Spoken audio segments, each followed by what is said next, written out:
స్వాగతం. అగ్ని, ఆకాశం, వర్షం. చూడండి, మానవ నాగరికత మొదలైనప్పుడ్నించి వీటి మధ్య ఏదో తెలియని బంధం ఉంది కదా.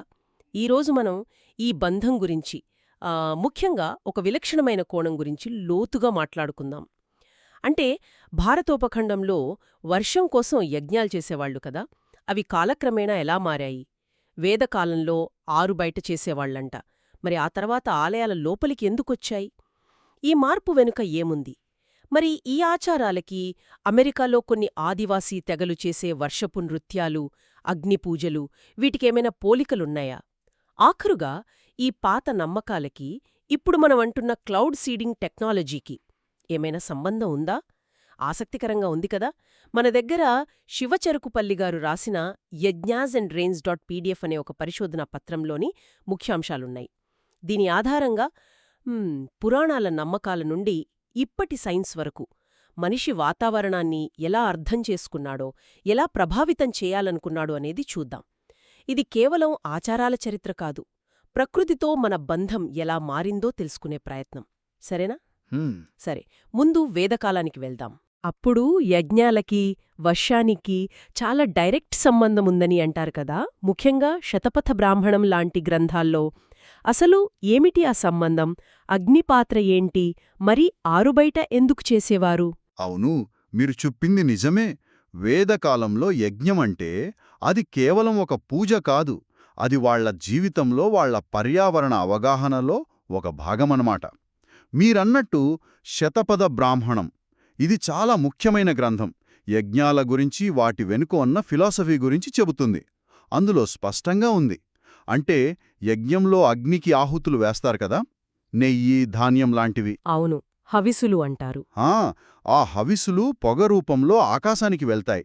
ఆ పొగతో మేఘాలేర్పడతాయి. మేఘాల నుంచి వర్షం, వర్షంతో పంటలు, ఆహారంతో జీవం. ఇదొక సైకిల్ లాంటిదనమాట. ఓ, అంటే అగ్ని ఒక వాహకం లాంటిది. మనం భూమిమీద చేసే పనిని ఆకాశానికి, దేవతలకు చేరవేస్తుంది అన్నమాట.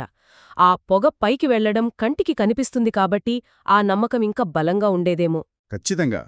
అగ్నిని భూమికి అంటే పృథ్వీకి, ఆకాశానికి అంటే ద్యుల్లోకానికి మధ్యవర్తిగా చూశారు.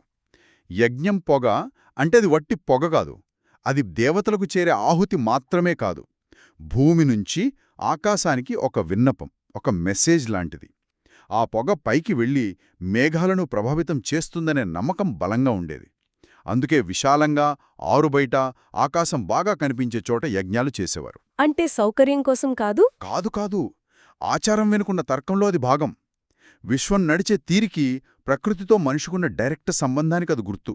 మరి ఇంత ముఖ్యమైన ఈ ఆరుబయట యజ్ఞాలు ఆలయ ప్రాంగణాల్లోకి, గర్భగుడుల లాంటి చిన్న ప్రదేశాల్లోకి ఎప్పుడూ ఎందుకు మారినట్టు? ఇది చాలా పెద్ద మార్పు కదా. ఆ పొగ ఆకాశానికి వెళ్లని పరిస్థితి వచ్చినప్పుడు దాని ప్రభావం గురించి ఏమనుకున్నారు? ఇది ఒక్కరోజులో జరిగిన మార్పు కాదులేండి.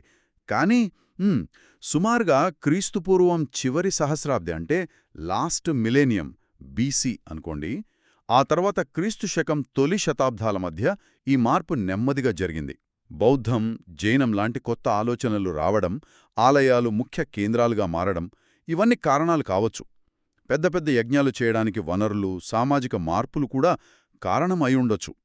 అప్పుడు యజ్ఞవేదికలు, హోమకుండాలు అవి టెంపుల్ స్ట్రక్చర్లోనే భాగమైపోయాయి. కొన్నిసార్లు చిన్న హోమకుండాలు గర్భగుడి లోపల లేదా పక్కన పెట్టేవారు. దీనివల్ల మొత్తం యజ్ఞం స్వరూపమే మారిపోయింది కదా.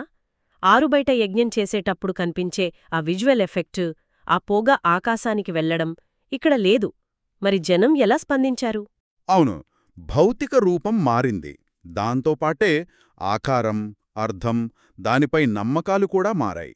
పొగ ఆకాశానికి నేరుగా వెళ్లడం లేదు కాబట్టి దాని అసలు ఉద్దేశ్యాల్లో ఒకటి, అంటే వర్షాన్ని రప్పించడం లేదా వాతావరణాన్ని ప్రభావితం చేయడం, అది జరుగుతుందా లేదా అనే డౌట్స్ మొదలయ్యాయి. ఇది ముఖ్యంగా నాస్తికులకు, హేతువాదులకు వాళ్లు విమర్శించడానికి ఒక పాయింట్ అయింది. అంటే పొగ పైకి పోనప్పుడు ఇంక దేవతలకెలా చేరుతుంది, వర్షమెలా వస్తుంది, ఇదంతా వేస్ట్ అని వాళ్ళన్నారన్నమాట. అవును, ఇదంతా వృధా ప్రయాస, మూఢనమ్మకం అని కొట్టిపారేయడానికి వాళ్లకిదొక కారణంగా దొరికింది. మరి సంప్రదాయవాదులు వాళ్ళు ఈ మార్పుని ఎలా చూశారు? ఊరికే ఒప్పుకున్నారా? క్షీణత కాదు, అదొక పరిణామం.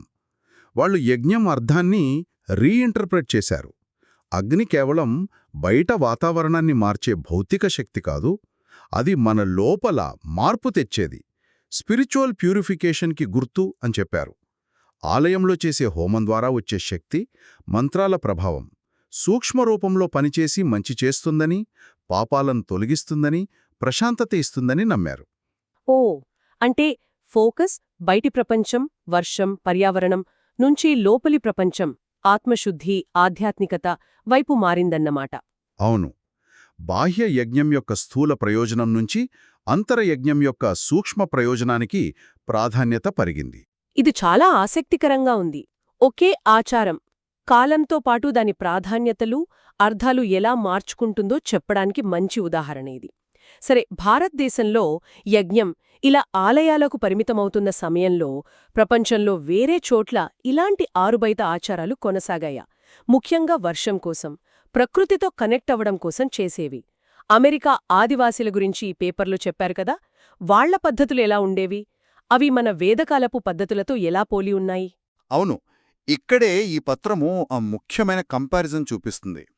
భారతదేశంలో యజ్ఞం రూపం మారుతున్నప్పుడు లేదా మారిన తర్వాత కూడా ఉత్తర అమెరికాలో కొన్ని ఆదివాసీ తెగలు, ఉదాహరణకు హోపీ, ప్యూబ్లో, జుని లాంటి నైరుతి ప్రాంతాల వాళ్ళు ఇప్పటికీ ఆరుబయట, ముఖ్యంగా కొండల మీద లేదా వాళ్ల ప్రత్యేకమైన ఆచార స్థలాల్లో కివాస్ అంటారు, అగ్ని లేదా పొగతో కూడిన ఆచారాలు చేస్తూనే ఉన్నారు. వాళ్ల నమ్మకం ప్రకారం కొండలు భూమికి, ఆకాశానికి మధ్య వారధులన్నమాట. అక్కడ వాళ్ళు చేసే అగ్నికార్యాలు, డాన్సులు, ప్రార్థనలు, వాటి ద్వారా వచ్చే పొగ లేదా శబ్దం నేరుగా ఆకాశంలోని పవిత్ర ఆత్మలకు చేరుతుందని గట్టిగా నమ్ముతారు. అంటే వాళ్ల దృష్టిలో ఆ పొగ ఇప్పటికీ భూమికి, ఆకాశానికి మధ్య డైరెక్ట్ కమ్యూనికేషన్ సాధనమన్నమాట.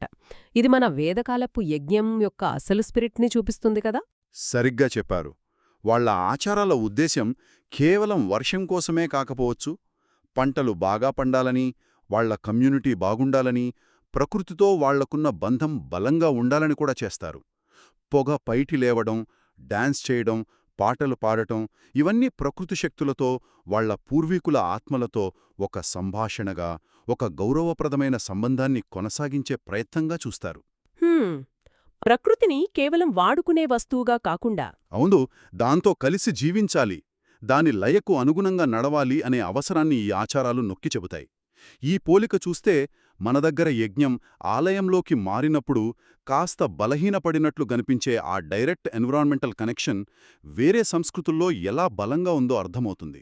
పురాతన ఆచారాల నుండి ఒక్కసారిగా మోడర్న్ టైమ్స్కి వస్తే ఇప్పుడు క్లౌడ్ సీడింగ్ గురించి వింటున్నాం.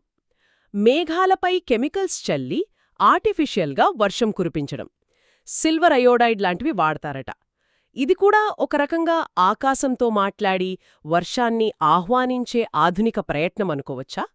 దీనికి ఆ పాత పద్ధతులకి ఏదైనా ఫిలసాఫికల్గా సిమిలారిటీ ఉందా? పైకి చూస్తే క్లౌడ్ సీడింగ్ అనేది పూర్తిగా మోడర్న్ మెటీరియాలజీకి సంబంధించిన టెక్నికల్ ప్రాసెస్. దీని వెనక మంత్రాలు లేవు, దేవుళ్ల మీద నమ్మకం లేదు. Pure physics, chemistry. మేఘాల్లో నీటి ఆవిరుంటుంది కదా, అది వర్షపు చినుకులుగా మారాలంటే ఆ ఆవిరి కండెన్స్ అవడానికి చిన్న చిన్న పార్టికల్స్ కావాలి. వాటిని కండెన్సేషన్ న్యూక్లియై అంటారు. ఓకే. సహజంగా దుమ్ము కణాలు, ఉప్పు కణాలు ఈ పని చేస్తాయి. కానీ కొన్నిసార్లు మేఘాల్లో అవి సరిపడా లేకపోతే వర్షం పడదు. అప్పుడు విమానాలు లేదా రాకెట్ల ద్వారా సిల్వర్ అయోడైడ్ లేదా పొటాషియం క్లోరైడ్ లాంటివి మేఘాల్లోకి స్ప్రే చేస్తారు. ఈ కెమికల్ పార్టికల్స్ ఆర్టిఫిషియల్ న్యూక్లియైలాగా పనిచేసి నీటి ఆవిరి వాటి చుట్టూ చేరి త్వరగా పెద్ద నీటి బిందువులుగా మారేలా చేస్తాయి. అలా వర్షం పెంచే ప్రయత్నం చేస్తారు. ఆహా, అంటే యజ్ఞంలో పొగ కనిపించని శక్తులకు విన్నపం లాంటిది. అయితే ఇక్కడ సిల్వర్ అయోడైడ్ పార్టికల్స్ మేఘాల ఫిజికల్ ప్రాసెస్ను డైరెక్ట్గా ప్రభావితం చేసే ఏజెంట్లన్నమాట. పద్ధతి పూర్తిగా వేరు, సైంటిఫిక్. కాని మీరన్నట్లు దీని వెనక ఉన్న మనిషి కోరిక మాత్రం ఎప్పటిదో, వర్షాన్ని కంట్రోల్ చేయటం, కరువును ఆపడం, నీటి కొరత తీర్చడం. అవును, ఆ కోరిక అదే. మనిషి ప్రకృతిని అర్థం చేసుకోవడమే కాదు, తన అవసరాలకు తగ్గట్టు మార్చుకోవాలని, కంట్రోల్ చెయ్యాలని ఎప్పుడూ ప్రయత్నిస్తూనే ఉన్నాడు. యజ్ఞం ఒక దారి అయితే క్లౌడ్ సీడింగ్ ఇంకో దారి. అయితే క్లౌడ్ సీడింగ్ కూడా అంత ఈజీ కాదు. అది సక్సెస్ అవ్వాలంటే ముందు అక్కడ తగినంత తేమతో మేఘాలుండాలి, టెంపరేచర్, గాలి కండిషన్స్ అన్నీ కరెక్ట్గా ఉండాలి. అంటే ఎప్పుడు పడితే అప్పుడు ఎక్కడ పడితే అక్కడ చెయ్యలేరు. చేయలేరు. దాని ప్రభావం ఎంత ఉంటుందనే దానిపై కూడా ఇంకా సైంటిస్టుల మధ్య డిబేట్ ఉంది. అంతేకాదు పర్యావరణంపై long term effects, legal, ethical issues, అంటే ఒకచోట వర్షం కురిపిస్తే ఇంకో చోట ఏమవుతుంది లాంటివి చాలా ఉన్నాయి. కాబట్టి ఇది ప్రకృతిని పూర్తిగా జయించడం కాదు, దానితో ఒక రకమైన టెక్నాలజికల్ ఇంటరాక్షన్ లాంటిదంతే. కాబట్టి ఈ మొత్తం చర్చను ఒకచోటకు తెస్తే వేదకాలపు ఆరుబయట యజ్ఞాలు, తర్వాత వచ్చిన ఆలయ హోమాలు, అమెరికా ఆదివాసీల ప్రకృతి పూజలు, ఇప్పుడు ఈ క్లౌడ్ సీడింగ్, వీటన్నిటినీ కలిపి చూసినప్పుడు మనిషికి, ఆకాశానికి, వర్షానికి ఉన్న సంబంధం గురించి ఇవి మనకు ఏం చెబుతున్నాయి? వీటన్నిటిలో కామన్ థ్రెడ్ ఏంటి? దీన్ని కొంచెం పెద్ద చిత్రంగా చూస్తే కొన్ని ముఖ్యమైన విషయాలు కనిపిస్తాయి. ఒకటి, మనిషి ఎప్పుడూ తన చుట్టూ ఉన్న ప్రకృతిని, ముఖ్యంగా వాతావరణాన్ని అర్థం చేసుకోవడానికి, దాంతో ఒక మీనింగ్ఫుల్ రిలేషన్ పెట్టుకోవడానికి ప్రయత్నించాడు. అగ్ని, పొగ, డాన్స్, మంత్రం, చివరికి కెమిస్ట్రీ, మీడియాలు మారాయి, కానీ ఆ ప్రయత్నం మాత్రం కంటిన్యూ అవుతూనే ఉంది. రెండోది, భారతదేశంలో యజ్ఞం ఆరుబయట నుండి ఆలయాలకు మారడం. అది కేవలం ఫిజికల్ చేంజ్ కాదు, అది ఆచారం మీనింగ్ను, దానిపై ఉన్న నమ్మకాలను కూడా మార్చింది. బయటి ప్రపంచంపై వర్షం ప్రభావం చూపించాలనే ఇంటెన్షన్ నుండి లోపలి ప్రపంచంపై ఆత్మశుద్ధి ప్రభావం చూపించాలనే ఇంటెన్షన్కి ప్రాధాన్యత మారింది. అవును, ఆ మార్పు గురించి మనం మాట్లాడుకున్నాం కదా. ఆ మార్పును కొందరు, అంటే నాస్తికులు, హేతువాదులు, ఆచారం అసలు పర్పస్ పోయింది, అది మీనింగ్లెస్ రిచువల్ అయిపోయింది అని విమర్శించారు. మరికొందరు సంప్రదాయవాదులు దాని స్పిరిచువల్ ఎవల్యూషన్గా, ఇంకా గొప్ప సూక్ష్మమైన అర్థాన్ని పొందిందని సమర్థించుకున్నారు. ఇది ఒకే కల్చరల్ ఫినామినాపై రకరకాల వ్యూస్ ఎలా ఉంటాయో చూపిస్తుంది. మూడోది, రిచువల్ ఫైర్ నుండి సైంటిఫిక్ ఏరోసోల్స్ వరకు మనిషి జర్నీ చూస్తే పద్ధతులు ఎంత మారినా, మంత్రం నుండి మెటీరియలాలజీ వరకు, ప్రకృతితో ఒక హార్మోని సాధించాలనే, లేదా కనీసం దానిని మన మనుగడకు అనుకూలంగా మార్చుకోవాలనే తపన మాత్రం కంటిన్యూ అవుతూనే ఉంది. నిజమే. అమెరికా ఆదివాసీల ఆచారాలు ప్రకృతితో సామరస్యంగా జీవించే ఫిలాసఫీని చూపిస్తే, క్లౌడ్ సీడింగ్ లాంటివి ప్రకృతిని కంట్రోల్ చేయాలనే మనిషి ప్రయత్నాన్ని సూచిస్తాయి. అవును, ఈరోజు చర్చలో శివ చెరుకుపల్లిగారి పత్రం ఆధారంగా యజ్ఞాల నుండి క్లౌడ్ సీడింగ్ వరకు ఒక పెద్ద జర్నీనే చూశాం. అగ్ని, పొగ, ఆకాశం, వర్షం, వీటి చుట్టూ అల్లుకున్న నమ్మకాలు, ఆచారాలు, టెక్నాలజీలు ఎలా మారాయో గమనించాం. వేదకాలపు యజ్ఞాలు, అమెరికా ఆదివాసీల ప్రకృతితో కలిసిపోయే ఆచారాలు, ఆలయాల్లో చేసే హోమాలు, మోడర్న్ క్లౌడ్ సీడింగ్ ప్రయోగాలు, ఇవన్నీ చూడ్డానికి వేరేలా ఉన్నా వాటి వెనుక ఉన్నది మాత్రం ఒకటే అనిపిస్తుంది. వాతావరణాన్ని అర్థం చేసుకోవాలనే ఆసక్తి, దానితో ఒక బంధం పెట్టుకోవాలనే కోరిక, కొన్నిసార్లు దాన్ని మన కంట్రోల్లోకి తేవాలనే ప్రయత్నం. అవును, ఈ పత్రం ప్రధానంగా హైలైట్ చేసినట్టు యజ్ఞం బయట నుండి లోపలికి మారడమనేది భారతీయ మత సాంస్కృతిక చరిత్రలో ఒక ముఖ్యమైన టర్నింగ్ పాయింట్. ఇది కేవలం ప్లేస్ మారడం కాదు, దాని మీనింగ్, పర్పస్ మారడం. బయటి ప్రపంచంపై ప్రభావం తగ్గి లోపలి స్పిరిచువాలిటీ పెరిగిందనే వాదన ఈ మార్పులోని కాంప్లెక్సిటీని చూపిస్తుంది. ఆచారాలు స్టాటిక్గా ఉండవని, అవి కాలంతో పాటు, సమాజంతో పాటు, నమ్మకాలతో పాటు మారుతూ కొత్త అర్థాలను సంతరించుకుంటూ ఉంటాయని ఇది మనకు గుర్తుచేస్తుంది. ముగించే ముందు వినేవాళ్లు ఆలోచించడానికి ఒక ప్రశ్నతో ముగిద్దాం. ప్రకృతిని కంట్రోల్ చెయ్యాలనే మన ప్రయత్నం క్లౌడ్ సీడింగ్ లాంటివి, లేదా దానితో హార్మోనీలో జీవించాలనే ప్రయత్నం ఆదివాసీల ఆచారాలు లాంటివి, ఈ రెండింటిలో ఏది నేటి ప్రపంచానికి, ముఖ్యంగా మనం ఎదుర్కొంటున్న పర్యావరణ సంక్షోభం దృష్ట్యా ఎక్కువ అవసరం అంటారు? పాత ఆచారాల్లో ఉన్న ప్రకృతి పట్ల గౌరవం నుండి, కొత్త సైన్స్ ఇచ్చే పవర్ నుండి మనం ఏం నేర్చుకోవచ్చు? ఈ రెండింటినీ బ్యాలెన్స్ చేస్తూ ప్రకృతితో మన సంబంధాన్ని మళ్లీ సరిదిద్దుకునే మార్గమేదైనా ఉందా?